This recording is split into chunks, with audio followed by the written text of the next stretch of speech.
I think the primary risk that I've seen either being on the buy side or the sell side in my career is just being surprised by something that you, the seller, didn't know about. And if you think about how deals come together, particularly in a marketplace where a lot of deals are still done through auctions and they're not purely proprietary, when that happens, it can be a problem because you, the seller, may pick a buyer to be the buyer for your asset. Then the buyer discovers something that you didn't know about and now wants to reprice the deal, wants special indemnities, wants something else. And you didn't have any opportunity to anticipate that in putting the property up for auction in the first place and trying to anticipate how you might deal with it.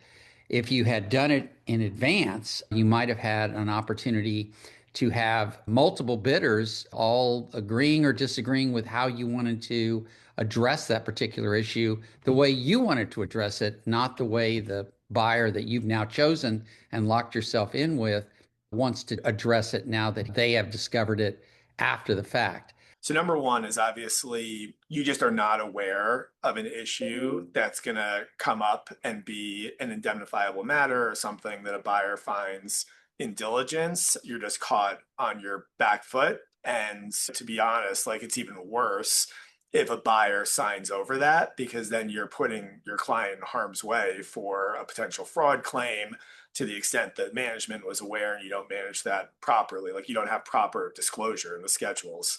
Most of these deals these days are walkaway deals, but you really are putting your client, both a sponsor who owns the company and the management team, at risk if you're not aware of every liability that exists at the company. So that to me is the biggest one. A buyer closes over something, that's a huge issue. The almost as serious one is the buyer does catch the issue and you just lose control of the narrative. You're not able to put your client in the best position from a negotiating perspective, because what you really want to know before you even serve up a first draft of the purchase agreement is here's the 3 or 4 things that a buyer is going to be focused on. They might ask for an indemnity. You need to stage out how that's going to be disclosed. What words are you going to use? How you want to coordinate with the bankers, sequence it properly. So those things happen increasingly more often these days because companies are getting more complicated.